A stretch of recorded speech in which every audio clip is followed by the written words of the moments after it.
It can be scary to speak English, not knowing if you're going to be understood or accepted by native speakers.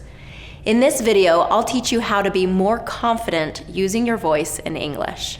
One of the biggest challenges I hear from my students is they feel confident speaking with other non-native English speakers, but then they have to speak to natives, and they are completely overcome with fear, and they stop speaking up. Why is that? And what can you do about it so that you can speak confidently even with a room full of native speakers? I'll show you how it's done. So this situation makes me think of Cecilia, one of my students at Pronunciation Pro. She's a pianist, a very accomplished pianist, but she really wanted to teach others about piano and about music. She was very, very passionate about her art form as a musician.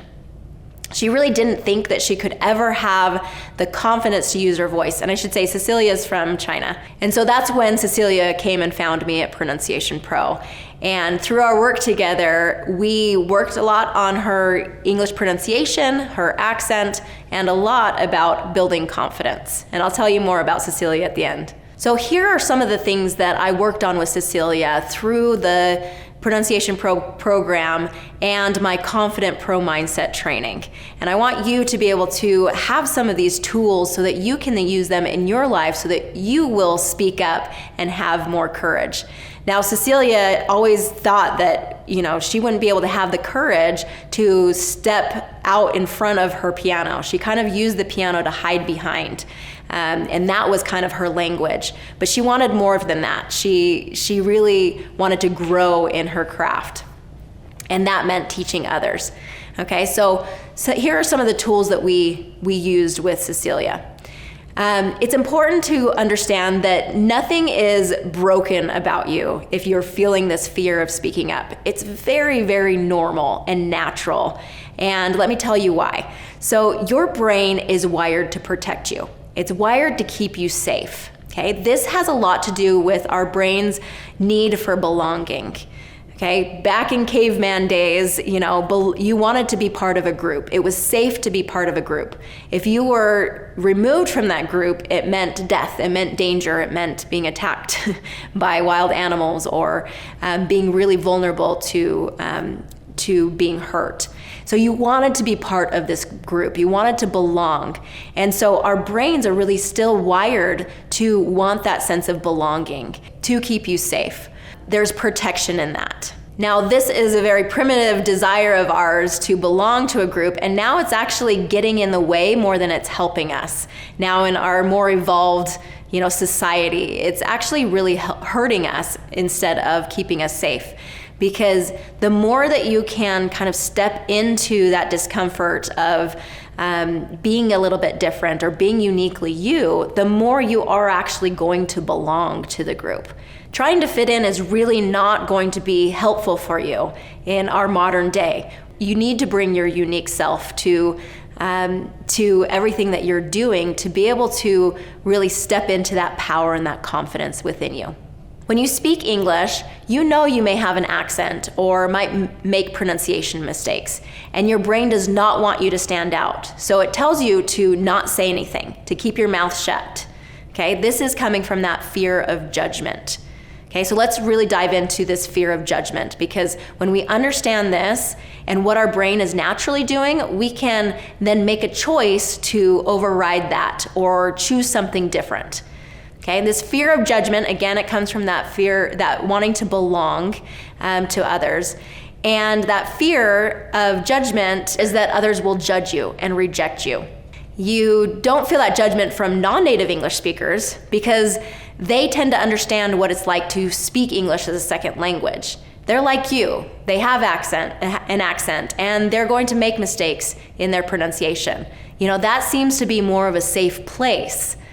But notice the way your thoughts change when you go to speak with other native English speakers. It starts feeling a little bit unsafe.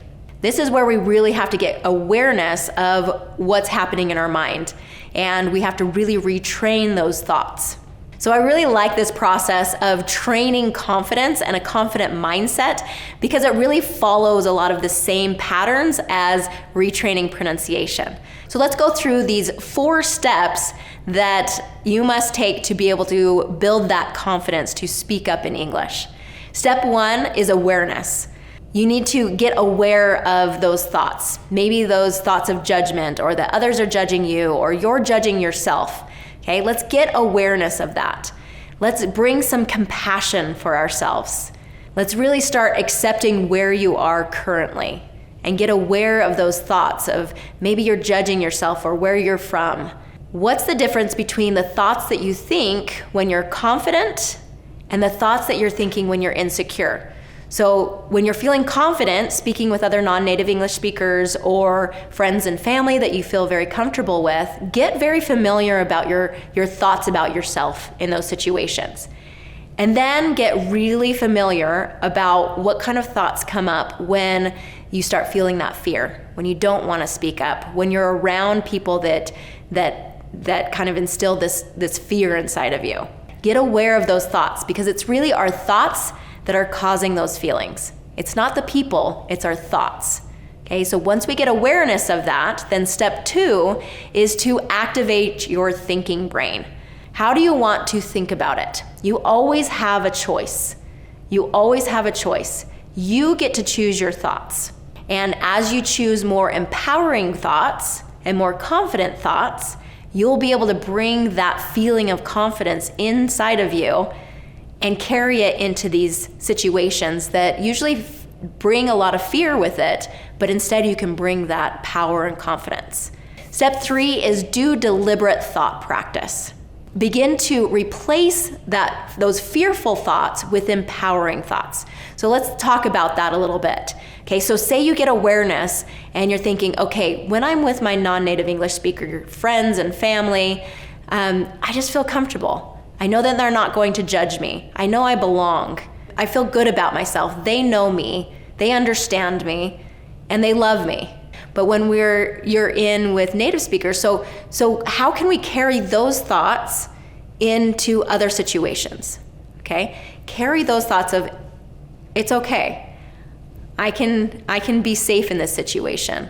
I know who I am. I know that the more that I speak up, the more that I make these connections with the people, the more they can understand who I am and the value that I bring. Step 4, let's go over step 4, practice and repetition. Okay, change can only happen by doing.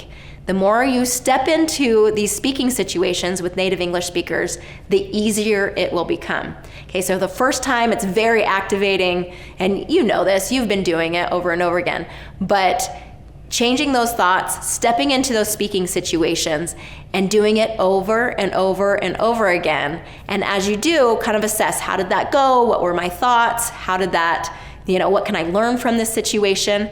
Use each instance as a learning experience. How can I bring purpose to this? Okay, what can I bring to the meaning of this? How can I change the meaning so it's more empowering for me to speak up over and over and over again? Okay, think of it as just practice. You're just practicing over and over and over again, and the more you practice, the better you get. And just know, the more you are yourself and you speak up, you'll make mistakes, you'll learn from those. Just keep trying. Now let's go back to Cecilia. I really love what happened with Cecilia because she worked hard and she improved her spoken English, she improved her confidence. And not only did Cecilia step out from behind the piano and start teaching, but she started her own YouTube channel and is now influencing so many others. And that's what I want for you, is to use your voice so that you can do your best work in the world. So if you want to learn more about how to speak American English like a native speaker, definitely check out this next video.